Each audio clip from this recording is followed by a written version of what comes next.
Olá, seja bem-vinda, seja bem-vindo.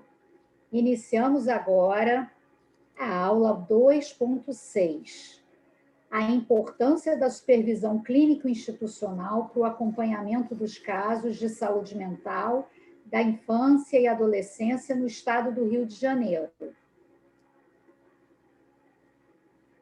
Essa aula vai ser oferecida pela professora Laura Sarmento, que eu vou apresentar para vocês daqui a pouco.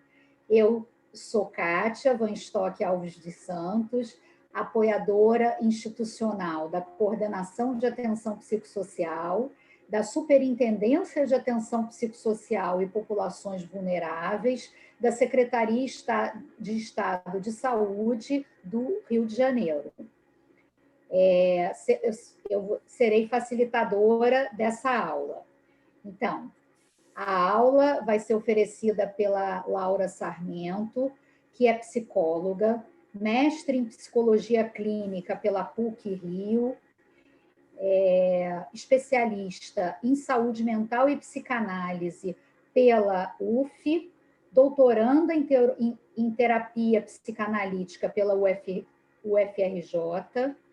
atua na saúde pública, no campo clínico e institucional da saúde mental desde 2001 e atualmente atua como assessora técnica na Superintendência de Saúde Mental da Secretaria Municipal de Saúde do Rio de Janeiro, com o tema das violências. Essa aula tem como temática central a exposição da relevância da escuta qualificada do trabalhador de saúde mental. Assim, gostaria de passar a palavra para a professora Laura, que terá cerca de 45 minutos para a exposição. Muito obrigada. Laura, bem-vinda, muito obrigada. Passo a palavra, então, para você.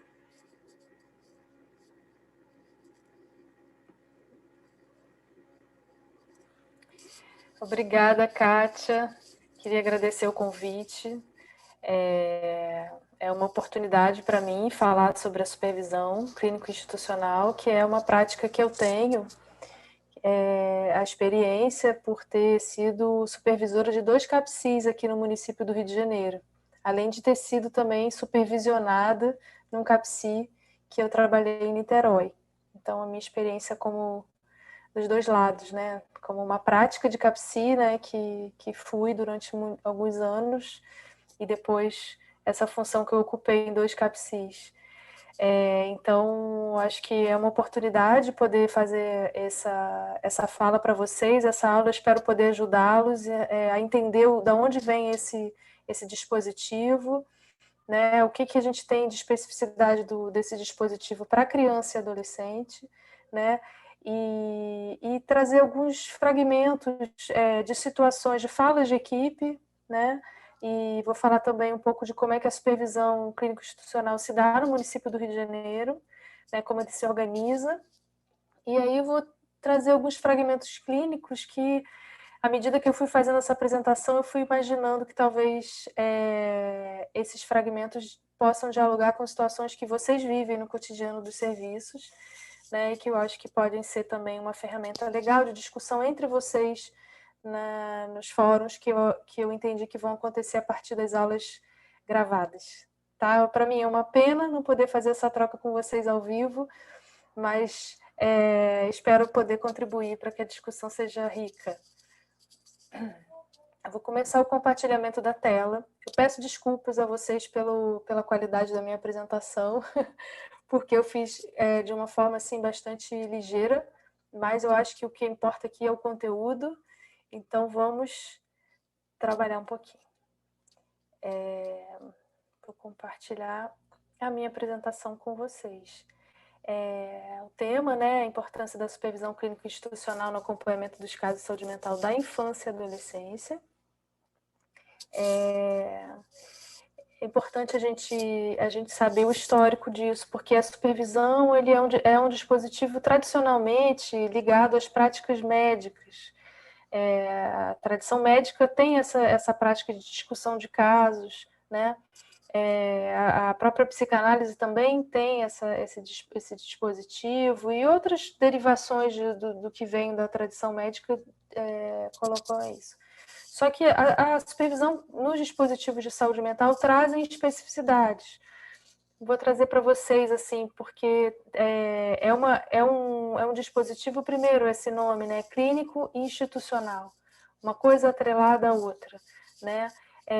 Foi um dispositivo que foi criado a partir da própria exigência que as transformações da reforma psiquiátrica foram colocando para o seu desenvolvimento dentro do nosso país, né?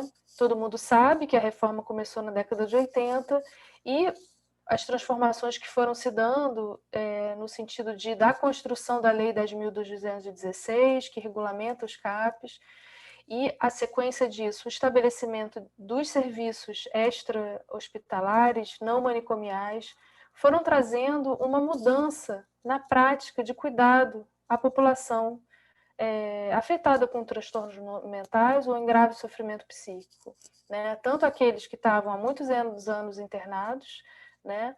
Como aqueles que passaram a chegar aos serviços e a serem tratados, né? Então, a exigência própria da prática, de uma supervisão, se deu em função de uma mudança mesmo. As equipes não estavam preparadas para essa passagem, né? Então, a passagem qual é?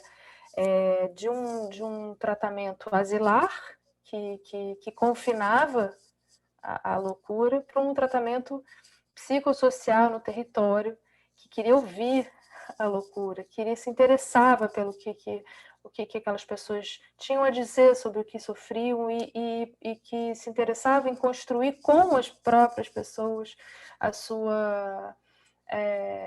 seus modos de vida, né? Então, alguns conceitos precisavam ser trabalhados, circularam muito, né, em muitas capacitações, e a supervisão de território não, a supervisão clínica institucional, ela se fez para poder ser um dispositivo de formação permanente, por ser um dispositivo que acontece semanalmente dentro dos serviços com a equipe.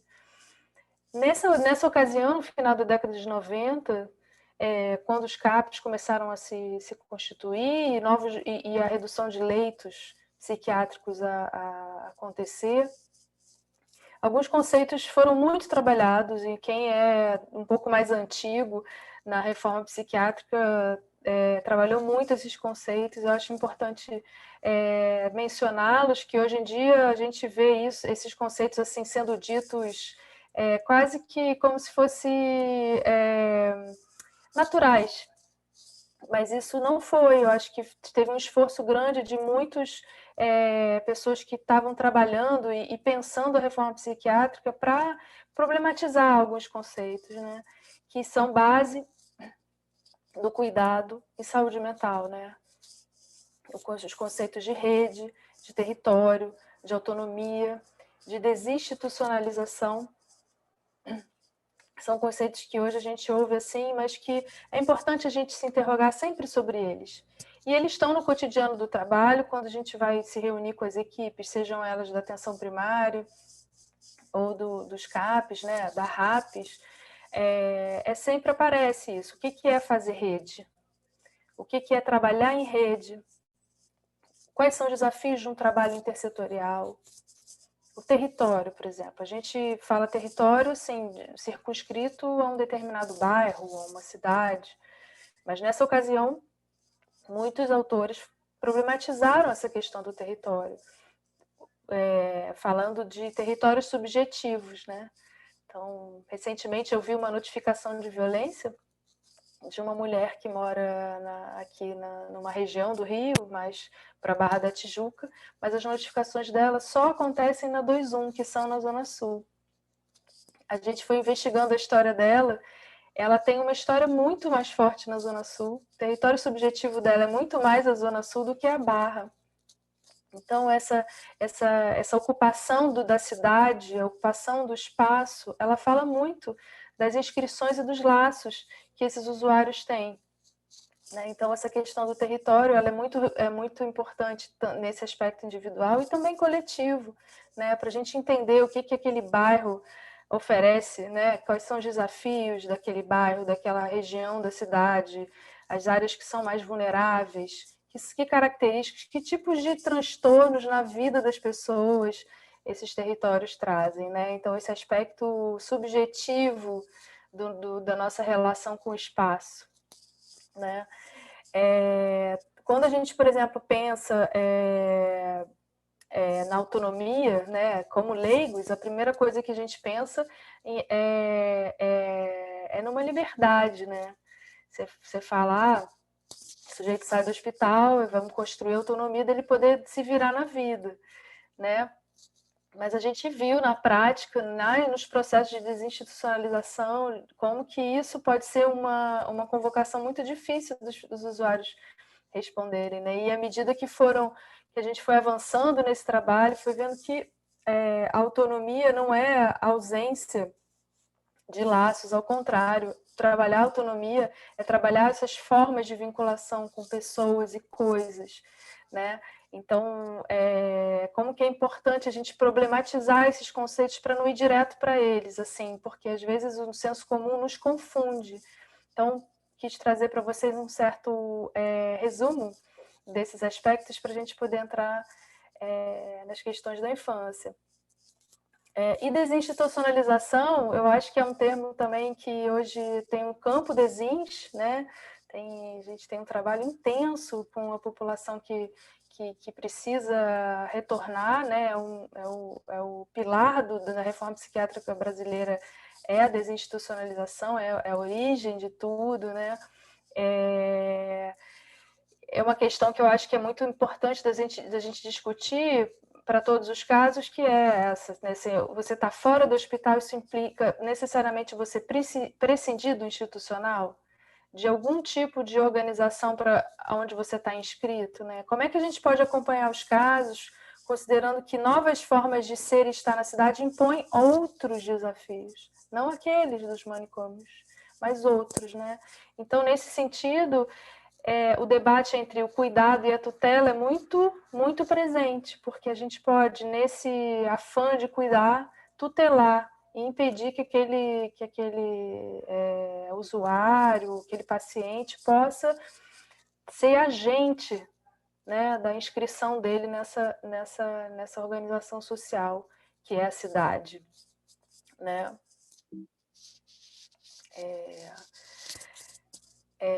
Então, assim, o desafio que se colocou é esse: como é que a gente vai trabalhar as questões que a clínica está colocando, né, que a prática da atenção psicossocial está colocando, não somente em curso de capacitação, mas de uma forma regular e permanente, né? Então, as supervisões, como eu falei, elas têm essa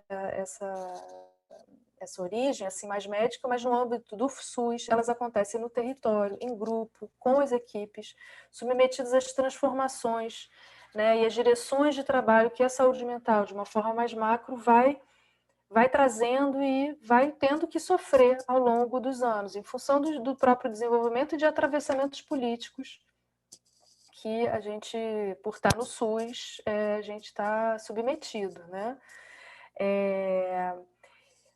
Uma portaria de 2005, número 1174, define pela primeira vez uma destinação de incentivos financeiros para incluir as supervisões como essenciais. Isso é um passo importante, porque não apenas incentiva, mas garante. Né? Quando surge assim uma portaria, uma lei e que prevê financiamento, ela ganha uma força de direção de trabalho importante e prolongada ao longo dos anos. Não é uma coisa a critério do governo, né? Dos governos, dos interesses. Então, eu achei importante trazer para vocês o texto que aparece nessa portaria que fala das supervisões, né?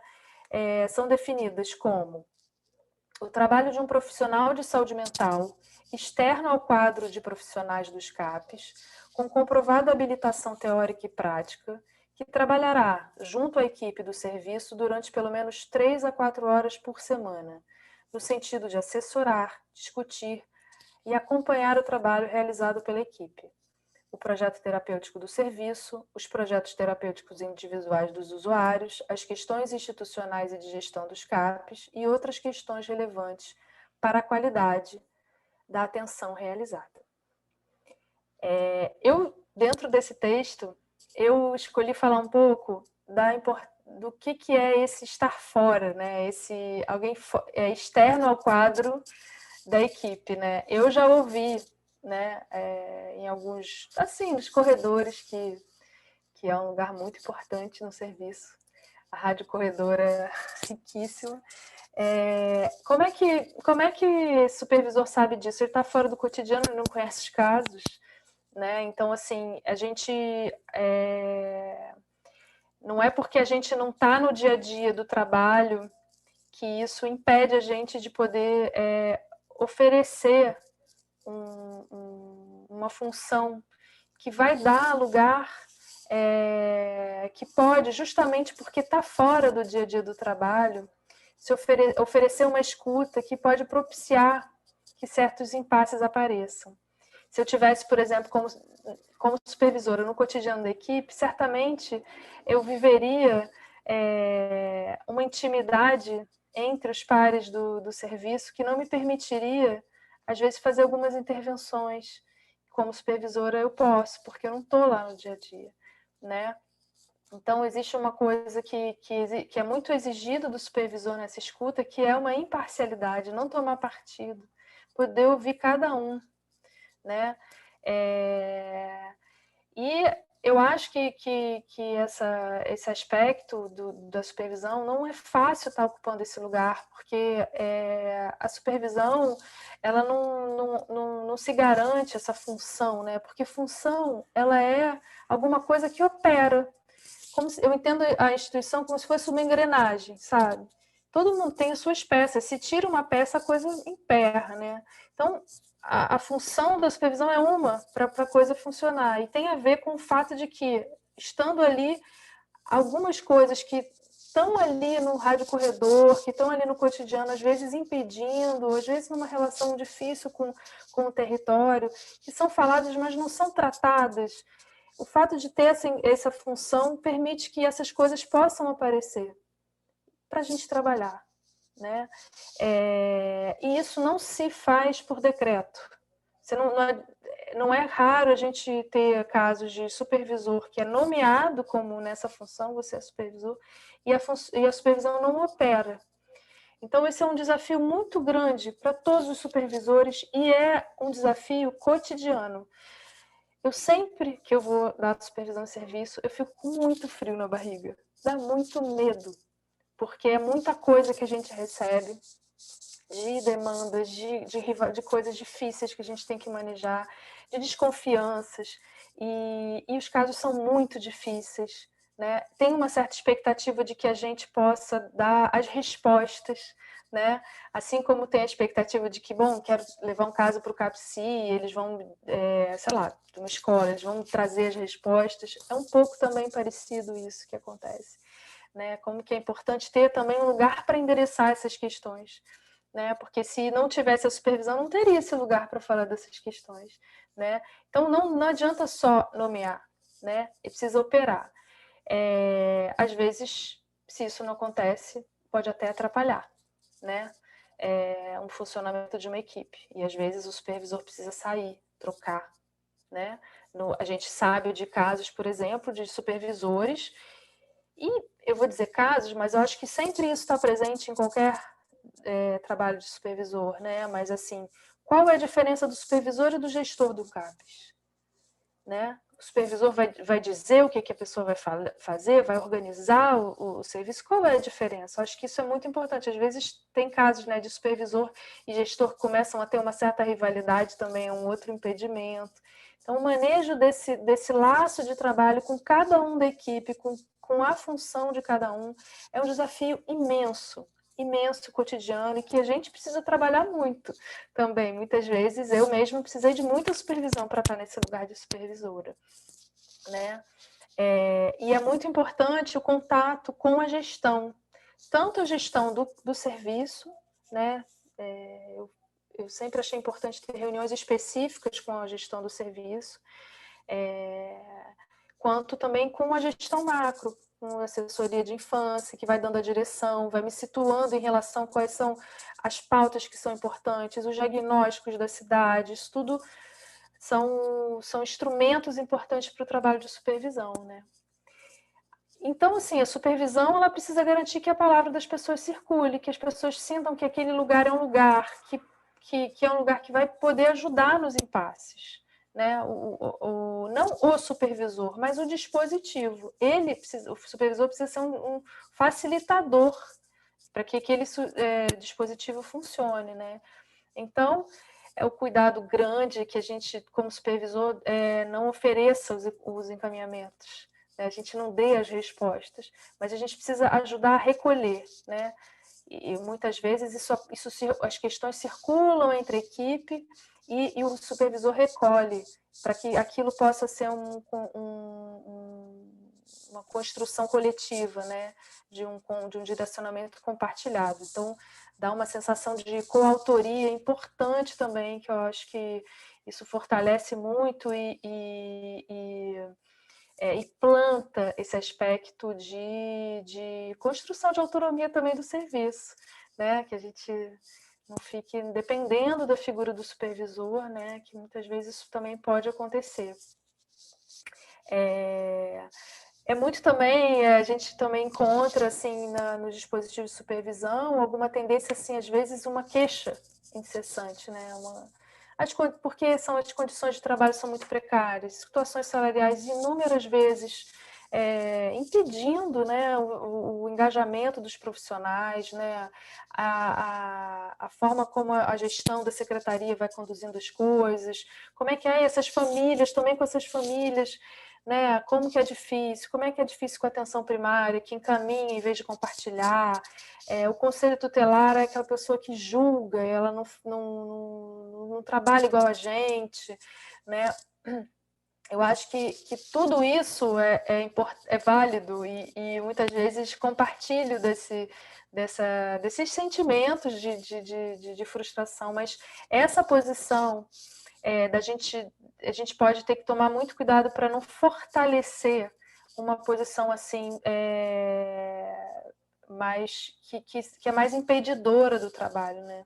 Essas dificuldades reais da vida, elas precisam ser incluídas nas construções clínicas, né? Assim, como limites, né? Limites para o nosso trabalho, né?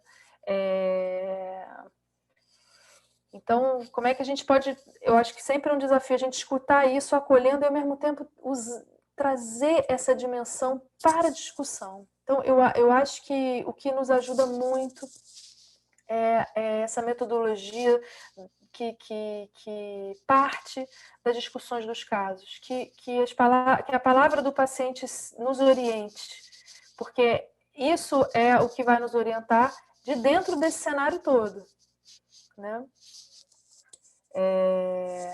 O Pedro Gabriel tem um artigo que foi importante aqui, ele que faz esse levantamento histórico das supervisões clínicas institucionais, né? Ele fala que existem 3 exigências que se colocam no trabalho do supervisor. O CAPES precisa ocupar o seu lugar de ordenador do cuidado em rede. O trabalho dos CAPES, como instituição, deve tomar o desafio de compreender a transformação, de compreender e transformar a própria clínica, agora centrada no território e no cuidado cotidiano dos casos. Os CAPES têm a tarefa também de formar e construir as direções de trabalho junto à própria equipe em diálogo permanente com a rede intra e intersetorial, com os familiares e com o território. O CAPES deve contribuir para potencializar recursos de cuidado para casos leves e moderados, no sentido de apoiar a rede intrasetorial para sustentar um cuidado na mesma direção. Esse trabalho de matriciamento, né, que o CAPES. Eu achei importante trazer essas 3 direções, porque tem uma diretriz pública para a qual a gente responde como supervisor. Eu não posso fazer da minha cabeça o que eu acho que é o trabalho. Eu preciso sustentar esses aspectos, né? E eu acho que é sempre importante a gente ter uma relação com essas diretrizes, porque muitas vezes o trabalho pode se perder. Então, eu achei muito importante ele ter elencado isso. E que a supervisão, ele fala da importância dela também ser uma construtora de ferramentas de trabalho. Como eu falei naquela situação, né? Não a gente responder, né? Mas que a gente possa construir, e ao construir, instruir a equipe para identificar e diagnosticar quais são as suas prioridades na relação com o território, porque a gente, em saúde pública, a gente tem que fazer escolhas do que é prioridade. É um mundo de problemas, a gente vai ter que fazer escolhas, né? Uma das coisas difíceis disso que eu já ouvi em CAPSI, que é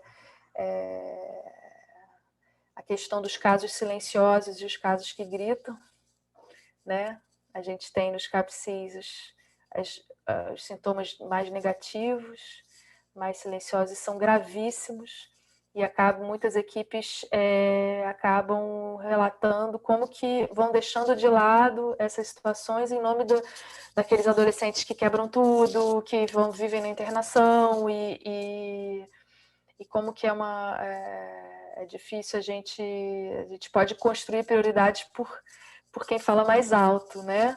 Mas se a gente faz um diagnóstico populacional e de quadros clínicos que a gente precisa fazer, isso pode, por exemplo, restringir, organizar o serviço de acordo com aquela população. Então, vamos ver quanto que a gente vai dar para essa população mais silenciosa, quanto que para aquelas.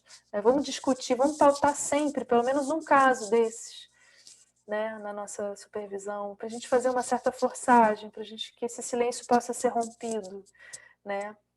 É uma coisa. Se aproximar dos impasses no processo de trabalho da equipe, da construção da prática cotidiana no serviço, no sentido de favorecer que haja coesão da equipe. Eu acho o trabalho de equipe um trabalho dificílimo, porque é uma junção de pessoas com... É uma equipe multiprofissional, né? Que vem de origens diferentes, que estão lá por diferentes motivações no serviço, né? E o que as engaja, né? O que faz grupo? Em torno de que como diz, fogueira a gente está sentado, né? Nesse grupo. A gente vai conversar sobre o quê? A gente está em torno da fogueira da atenção psicossocial, do cuidado à população, no caso, infanto-juvenil. Isso nos liga, né? Isso deve nos interessar a todos. E tem que ser interessante.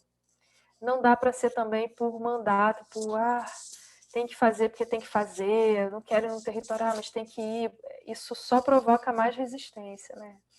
Então, acho que tem alguma coisa que é importante a gente, para pensar nos processos de trabalho, é conhecer cada um da equipe, sabe? Eu acho que o supervisor conhecer cada um da equipe, com as suas qualidades e dificuldades, ajuda muito. Porque quando cada um toma a palavra, você conhece um pouco daquele, né? Você vai fazendo um laço com aquele que está falando, porque cada um está num ponto também do relacionamento com aquela fogueira. Então, acho que a coesão, eu acho que ela passa muito por essa possibilidade de vinculação, sabe? Uma relação afetiva entre as pessoas, que aquilo seja bacana.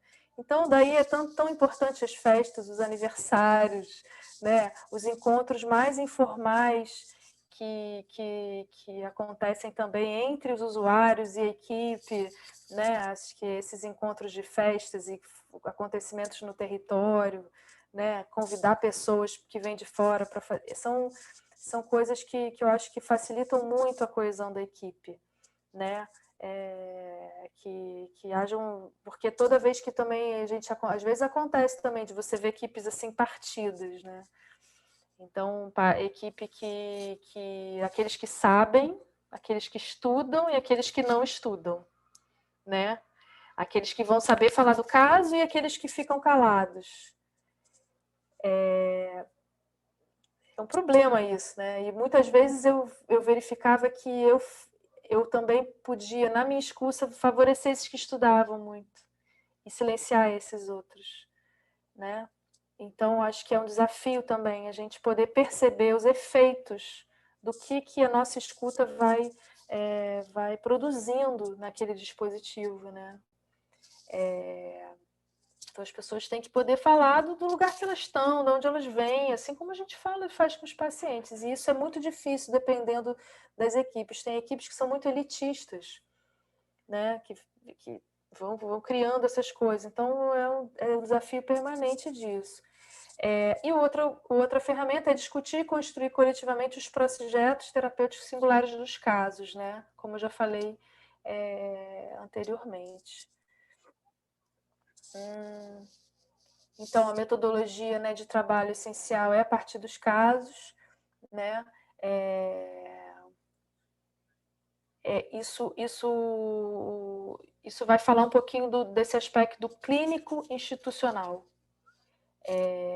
Que as dificuldades na condução dos casos, elas vão poder revelar, algumas vezes, impasses do próprio funcionamento institucional. Isso é muito impressionante. Eu acho isso assim, não é óbvio, a gente não vai por si, mas é muito impressionante como tem relação. Os impasses que vão aparecendo na condução de certos casos com questões que são próprias daquela organização institucional. Vou dar um exemplo para vocês. O que acontece? Na discussão de caso, a gente começa a perceber questões da relação do trabalho intersetorial. Como é que está o trabalho intersetorial do serviço? O trabalho de equipe, naquele turno, como é que um fala do turno, como é que o outro fala do turno, o que aconteceu. E aí você vê que daquele técnico não está conversando, não está batendo com aquele, falando daquele caso, e aí fica uma certa disputa. Então, são coisas que aparecem. As prioridades no CAPES também. Às vezes é um caso que está demandando muito atenção diária, a permanência, a equipe não está podendo atender, e aí vai revelando, por exemplo, que o serviço está muito mais ambulatorial do que funcionando como CAPES, né? Problemas de gestão, né? Você começa a ver, por exemplo, que o caso a organização do espaço do CAPES organizado para, por exemplo, fazer trabalho mais ambulatorial e os casos chegando, os graves, e não conseguindo ocupar o espaço. Então, e você vendo que tem um problema na informação também. Quantos casos estão chegando? Quantos casos são daqui? Quantos casos? E também se fala, nossa, a gestão está operando do lugar dela, de gestão, né? Então, são aspectos que são muito, muito impressionantes, como a partir dos casos. Agora, é muito importante a gente falar que essa palavra supervisão, ela vem, às vezes, ela até é usada em algum outro dia, eu fui fazer uma supervisão de território, e chegou um supervisor lá da UES. O supervisor da UES que chegou, ele veio para ver se a gente estava fazendo direito. Ele era um cara que estava ali para avaliar, para depois declarar lá que tenha acontecido uma supervisão no horário tal, na clínica tal, não sei o quê. A nossa supervisão não tem essa função, né? Mas o nome é um super olho, né? Big Brother. Então, é muito tricky, armadilha essa palavra, no sentido de que ela pode provocar uma coisa assim meio paranoica, né? Você fala, pô, o que eu vou falar? Ela depois vai falar com não sei quem que eu falei isso, né? Então, para a gente poder fazer construção de caso clínico, a gente vai precisar falar das dificuldades da construção de manejo do caso. E aí é preciso que esse dispositivo seja o menos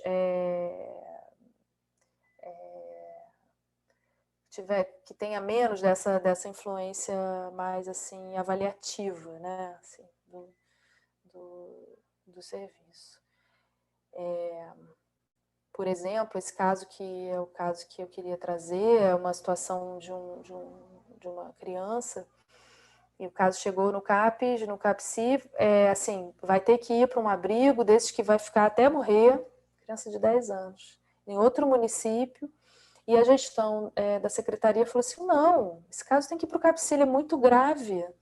E ele tem família, e ele não é possível fazer assim. Então, uma rede toda foi montada, um abrigo, conselho, uma fono do FRJ, o CAPSI entrou, e foi um caso que causou um certo alvoroço nesse CAPSI, onde eu dava supervisão, porque ele precisava de atenção diária, e era um CAPSI que não estava recebendo muitos casos de atenção diária. E ele entrava em todos os cantos, a palavra dele era incompreensível, ele era hipercinético, né, que a gente chama, que tem essa palavra, mas ele entrava em todas as salas, pegava os objetos indiscriminadamente. As pessoas não discriminavam, ele não discriminava quem era quem. Mas numa discussão na supervisão, das primeiras que eu participei como supervisora, teve a fala de uma pessoa do administrativo que foi decisiva para o caso. Eu fiquei tão feliz desse administrativo estar lá, porque ele trouxe um aspecto que ninguém da equipe técnica, assim, mais qualificada, digamos assim, trouxe. Ele falou, esse menino me chama pelo nome. Ele entendia algumas coisas que esse menino falava, e ele dizia que com ele tinha regra. Então ele não podia entrar assim de qualquer jeito. Não, espera. Tinha toda uma mediação que ele fazia que, a meu ver, foi produzindo a possibilidade de palavra para esse menino. Ele conseguiu chamar E isso deu toda a direção de trabalho do serviço. Isso permitiu que a gente visse que o serviço estava de portas abertas indiscriminadamente demais. Era preciso discriminar o que era consultório, o que era fora do consultório, o que era a entrada do serviço, o que era o lugar de convivência. Né? Isso modificou a organização espacial do CAPSI. A partir de uma colocação, né, desse profissional, e o trabalho foi dando balizas para esse menino, para ele, de palavras, né? Porque também, na ocasião, a queixa era, a gente só consegue barrar ele segurando. Então, também não tinha palavra mediando a relação dos técnicos com o menino. Né? Ele vinha assim, todo mundo ia assim com o corpo. Né? Então, essa introdução de uma porta que abre e fecha, de lugares e da palavra, foi permitida. Hoje em dia, a gente compreende, né? Mas é um menino muito grave. Ele é conhecido pelas fugas, né? Mas até as fugas a gente também começou. Mas foge para onde? Ele sempre ia para onde a mãe estava. Por que a gente chama de fuga? Né? A gente naturaliza certos comportamentos, mas incluindo o ato, o menino na história, a gente pode se localizar melhor. E isso vale para todos os casos, né? Essa pergunta, mas o que ele diz sobre isso? Qual é a relação que ele tem? Né? Essa pequena intervenção que o supervisor pode fazer pode mudar o rumo de uma história, né? E nesse caso mudou o rumo de uma organização institucional, de um serviço que começou a se pensar como CAPSI de uma outra maneira, né? Começou a ver, caramba, a gente está com dificuldade também no trabalho de convivência, de estar no fora do consultório, né? Quiçá fora do CAPSI, no território, que também é uma etapa importante e desafiante que a gente está hoje na ordem do dia, meio atrasado já, mas porque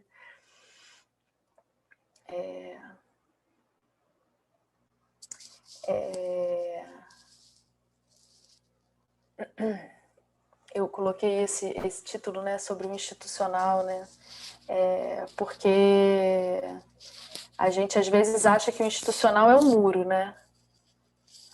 É um hospital, é um CAPS não. Um CAPS não é um manicômio. Ambulatório, não é. O que faz um manicômio? Claro que a geografia, todos os arquitetos trabalham com isso, né? Uma vez eu levei uma amiga minha, foi fazer um filme num hospital psiquiátrico lá em Niterói, E aí fui falando maravilha, não, porque aqui tem um trabalho humanizado. Ela falou, mas com essa arquitetura nunca vai ser. Esse campo no meio, com essa coisa toda circular, isso é uma instituição total. Isso é impossível. Um arquiteto, ela é filha de um grande arquiteto. E aí ela falou assim, o arquiteto ele vai justamente pensar a ocupação do espaço de acordo com o que se pensa da existência, da inscrição no mundo, na cidade. Então, não, é claro, estou falando isso porque é claro que a forma como o muro está colocado, né, a forma como a gente ocupa os espaços está em relação à cidade, né, faz toda a diferença, não é disso que eu estou falando. Mas tem um outro aspecto, dentro da gente pode estar no muro super aberto e fazer prática manicomial. Né? Então, o que é que manicomial no sentido de cronificar, de não ouvir, de fazer um tratamento mais de querer conter do que poder falar. Né? Esse caso desse menino, por exemplo, era isso. Parte da equipe achava que ele tinha que ir para esse lugar. E isso ontem, gente. Né? Então, assim, isso é uma coisa que tá vivo, está em nós, a gente precisa estar o tempo inteiro trabalhando. Eu acho que o institucional ele é muito sustentado nas relações, na forma como as nossas relações são dadas, sabe? E nas respostas que a gestão vai dar a partir disso que ela ouve como problema nos laços de trabalho, né? No processo de trabalho. Uma intervenção da gestão no sentido de mudar, por exemplo, um horário de um turno, uma organização de um turno, uma equipe de um dia para o outro, né? Vai fazer território, o outro vai fazer assim, tem a ver com isso. Tem a ver com isso. É organizar a organização do institucional a serviço a partir do entendimento de como é que esses laços vão se constituir. E não a priori, tem que fazer porque tem que fazer, porque CAPES tem que ter convivência. CAPES tem que ter oficina. Eu já fiz parte de um CAPSI que os pacientes não aderiam às oficinas. A gente ofertava e eles não iam.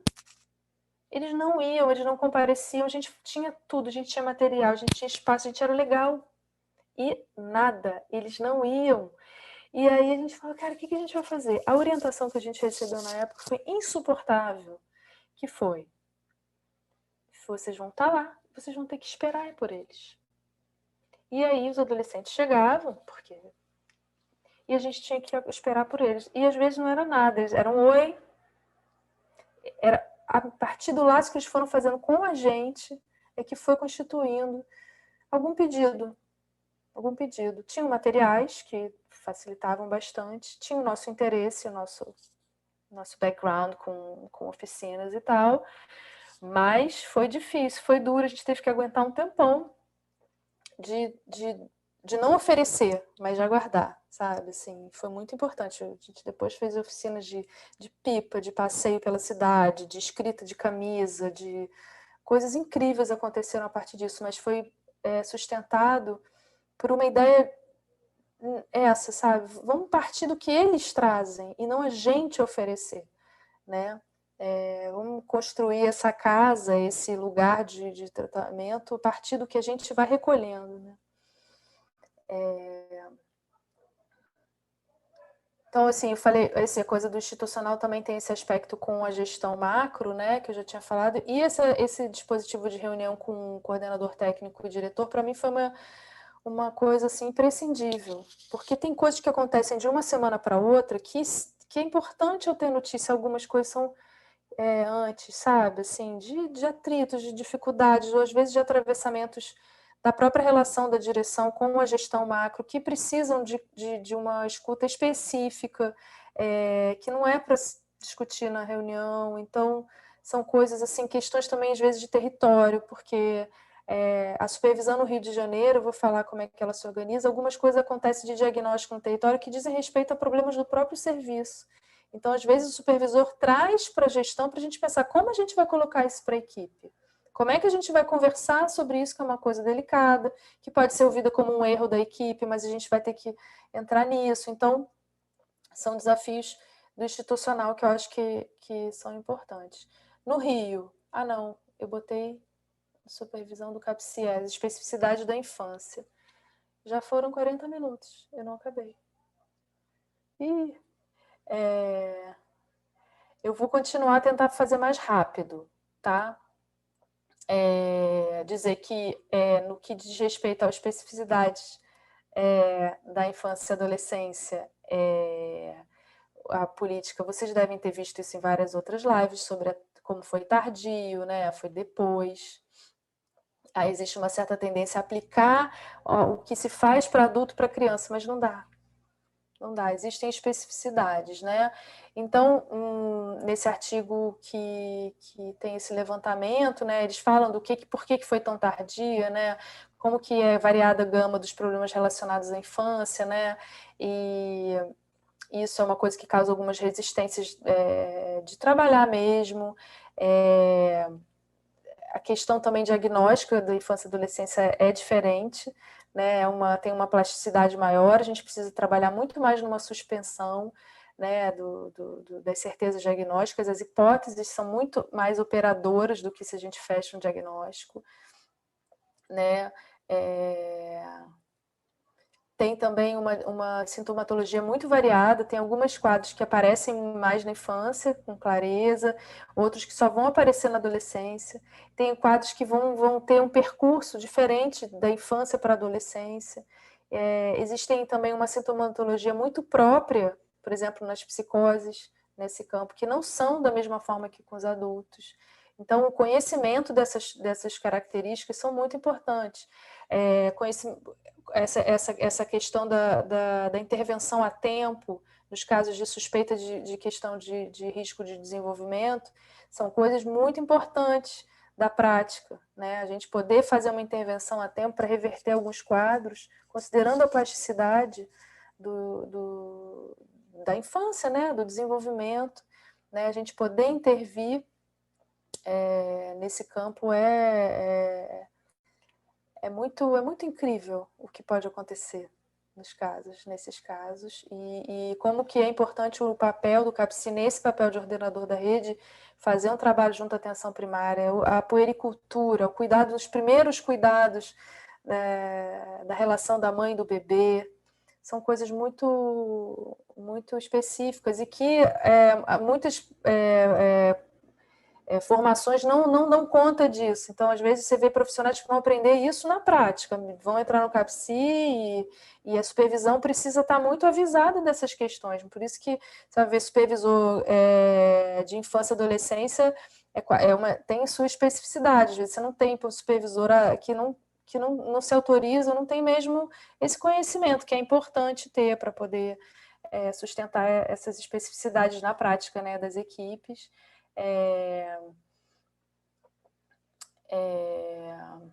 E tem também esses aspectos também de dificuldade do trabalho em rede.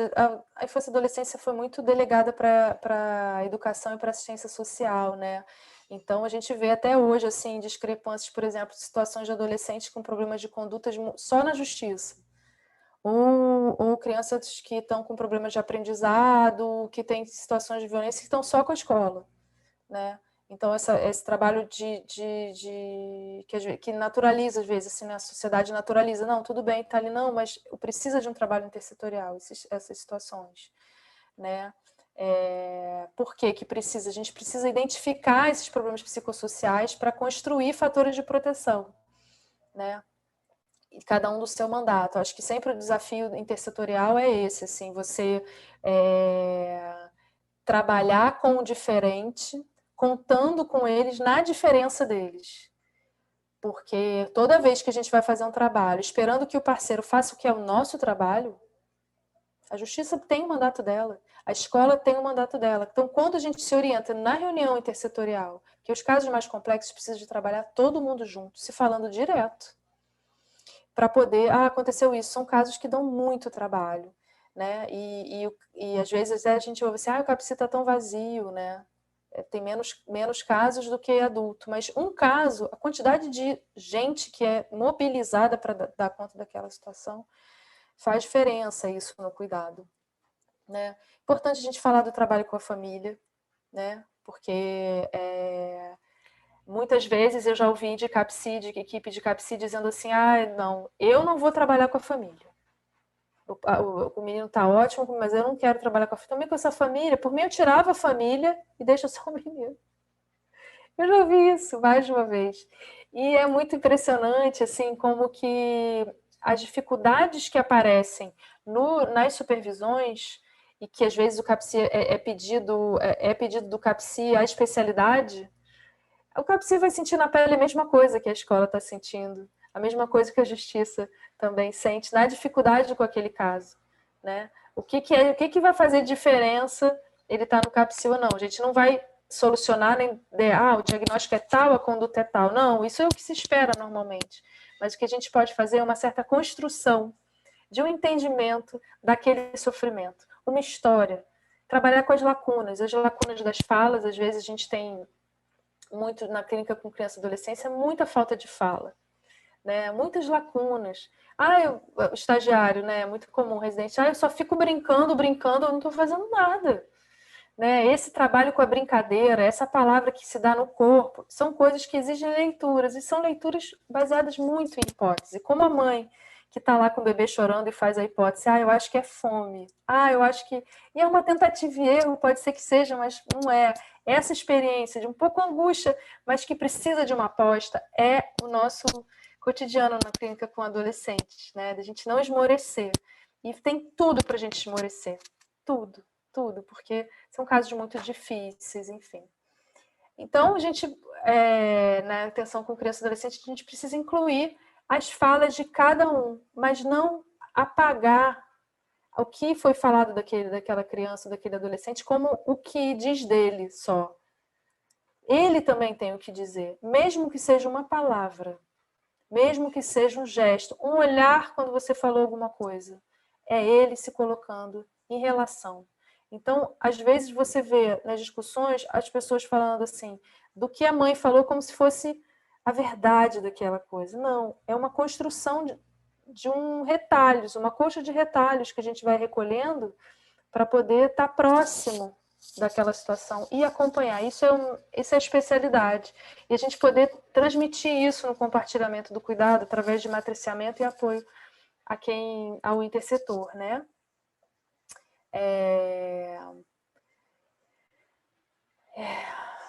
Então, é isso, cada caso é um caso, são muito complexas as situações, cada situação vai precisar de uma organização de uma direção de trabalho. A forma como o CAPSI vai receber esse usuário vai dizer muito da organização do serviço. Então, o serviço que fica esperando que chegue, o serviço que vai para o território, né, que faz uma relação com as pessoas do território. Isso fala de como é que o serviço se entende como ordenador do cuidado, né? Como é que está a relação com a família, como é que chega, o paciente chega você faz uma conversa com a pessoa ali na porta, a pessoa que trouxe, como é que foi aquela semana, ou só chega o paciente, você não sabe nada, né? E já vai para uma convivência, são coisas que fazem muita diferença no cuidado, vai ser água ou vinho, né? Vai receber um caso por mensagem pelo NASF, você vai ligar para o NASF, você vai conhecer aquelas pessoas. E aí, nesse sentido, a supervisão de território, que foi um dispositivo que no Rio de Janeiro foi criado, eu não sei se isso tem em outros municípios, mas eu acho que foi muito interessante, teve uma ampliação da atenção primária imensa, a gente tinha 6%, foi para 60%, a capilaridade das equipes nos territórios foi imensa, uma direção de trabalho muito, muito definida, a gente precisou trabalhar muito perto da atenção primária. E a atenção primária como a porta de entrada, porque os CAPs eram porta de entrada, então teve uma certa queda narcísica, assim, de CAPs deixar de ser o centro, né? Teve essa passagem, mas foi interessante porque a atenção primária passou a receber esses casos e me perdi. Engraçado, me perdi. Mas eu estava dizendo da porta de entrada e da supervisão de território. Então, a supervisão de território foi criada para juntar o NASF, o ACS, o médico da clínica, o enfermeiro, o psicólogo do CAPS, o médico do CAPS, o pessoal da emergência, o conselho tutelar, a assistência social, todo mundo junto, para falar das situações complexas do território. E aí é essa prática intersetorial. E todas as avaliações que eu fiz, assim, de tempos em tempos, eu perguntava, o que vocês estão achando da importância desse lugar? Faz sentido a gente continuar? E as pessoas falam assim, o que faz muita diferença para mim é conhecer pessoalmente aquela pessoa, vai criando um laço de trabalho, vai virando uma equipe maior, vai virando um CAPES para fora, né? Uma equipe ampliada. Então, isso é uma coisa muito, muito, muito rica que foi criada, que está muito enfraquecida hoje no Rio de Janeiro, né? No sentido de que, bom, a gente está numa pandemia, a gente está trabalhando online, né? Algumas áreas no Rio de Janeiro é dividido por área, então os supervisores de CAPES são de algum CAPES e de uma área circunscrita, né? Do TEIAS, que a gente chama Território Integrado de Atenção à Saúde. Então, se tem 3 CAPES, tem 3 supervisores, essa área é dividida em 3, e essas 3 áreas de território são supervisionadas por aquele supervisor daquele CAPES específico. Mas eu acho que hoje algumas áreas estão fazendo supervisão, outras não, em função mesmo da disponibilidade das equipes, que estão muito envolvidas com vacinação, de cuidado de Covid e tal. Mas infelizmente, eu não vou poder falar dos casos, eu vou deixar para vocês trabalharem, mas o que eu queria trazer da supervisão de território, de desafios para a gente agora, é que a gente está hoje como uma ampliação de CAPES 3, atenção à crise, então a gente tem aí uma construção de conhecimento nova, um desafio para todos, para os supervisores também, o atendimento continuado, né?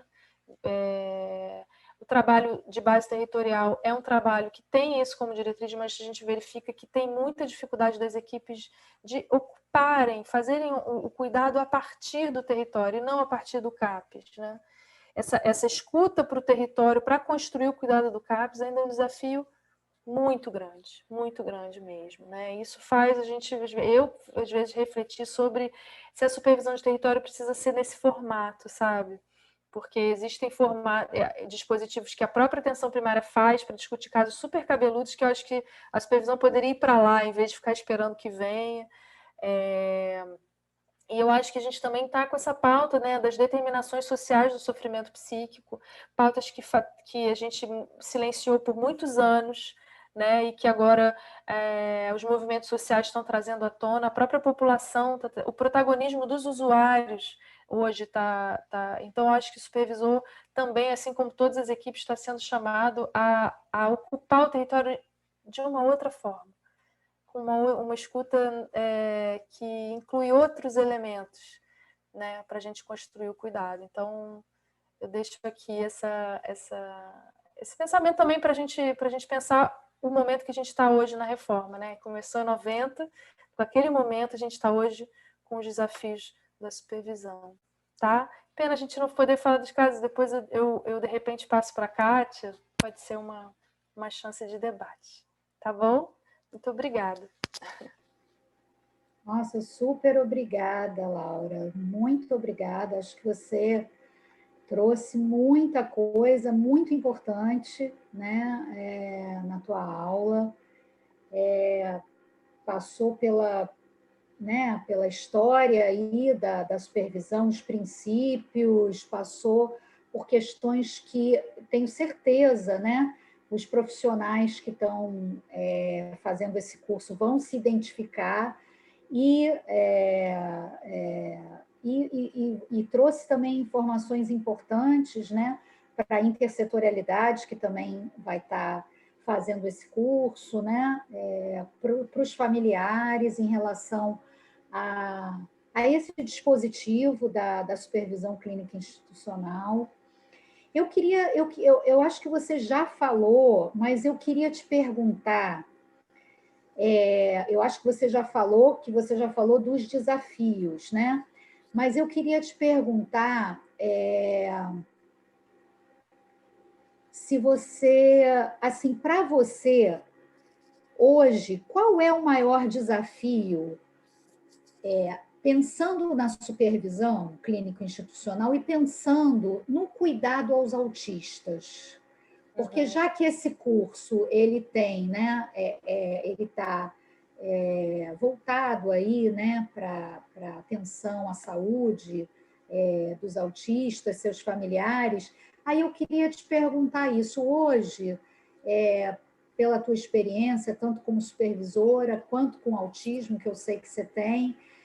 Qual é o maior desafio que você vê da supervisão em relação a esse cuidado aí com os autistas? Uhum.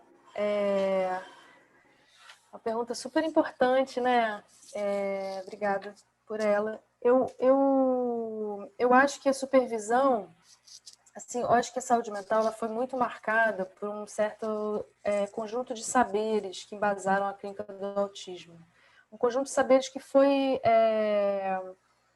criticado, legitimamente, a meu ver, no sentido de que o autismo ele é um quadro muito diverso e muito misterioso ao mesmo tempo, porque são apresentações muito distintas, embora tenha lá os três... tem uma tríade sintomática, né, que vai definir o quadro do autismo. Eles são muito variados, né? E a gente vem de uma tradição, a saúde mental, muito influenciada por uma tradição que atribuía uma certa causalidade, tinha uma prática que não incluía outros saberes que foram se constituindo ao longo da história, né? Com essa própria crítica. Então, eu acho que foi muito bem-vindo, embora sofrido, a crítica que a gente sofreu, né? A gente até estava perto, né, quando isso aconteceu no nosso estado. Eu acho bem-vindo porque ela exige uma escuta maior e a gente começou a se dar conta de que a gente precisava fazer um trabalho diferente com as famílias. Eu verifico que os CAPs, CIS, têm uma dificuldade de sustentar o trabalho, por exemplo, de assembleia de pais, né, de um trabalho mais regular com as famílias. Né? Todo o movimento do autismo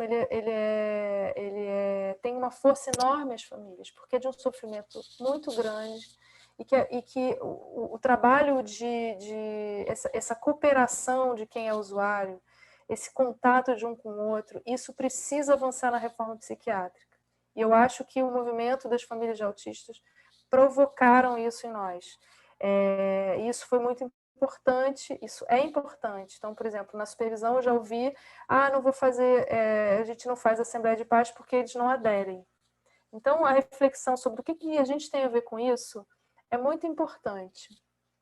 Quando a gente recebe, ou quando as pessoas não estão aderindo, ou quando a gente também recebe uma crítica.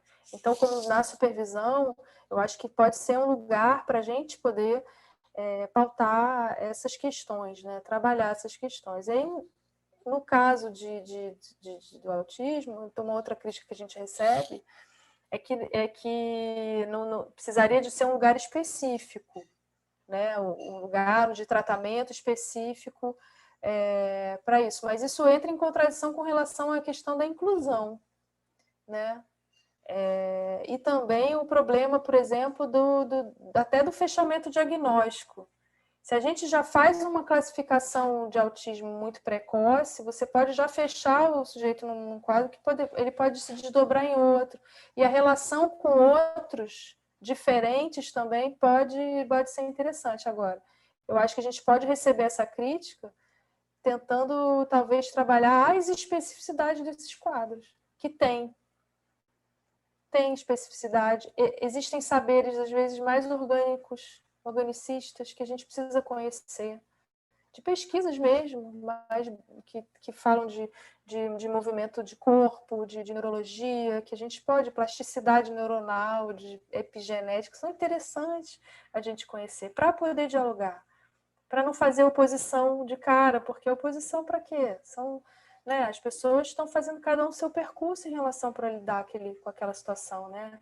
São as famílias vão fazendo cada um o seu caminho, né? Então, acho que o CAPSI precisa se fortalecer como essa referência de acolhimento dessas famílias que, às vezes, vêm até com percursos muito diferentes do que a saúde mental oferece. A gente poder construir junto, né? Não ter tantas certezas, sabe? Eu acho que isso é um desafio de escuta sempre para a gente. Então, o supervisor precisa ajudar nisso, não acirrar, sabe? Porque você pode, dependendo da oposição, acirrar rivalidades. Para quê? É um campo todo que está se fazendo, vivo, né? e que tem sua especificidade nas variadas faixas etárias, né, dessa questão. Muito obrigada, Laura, muito obrigada. Uhum. Foi muito bom te ouvir. Essa aula, eu acho que trouxe coisas muito importantes. Quero te agradecer muito. Então, eu agradeço. Foi uma oportunidade para mim de levantar, de sistematizar alguma coisa em torno disso, dessa prática que eu gosto tanto. E que até agora eu estou na assessoria, mas eu morro de saudade. Tá bom? Até logo. Então, terminamos aqui a nossa aula hoje. Abraço a todos. Bom trabalho, boas discussões. Obrigada. Até logo.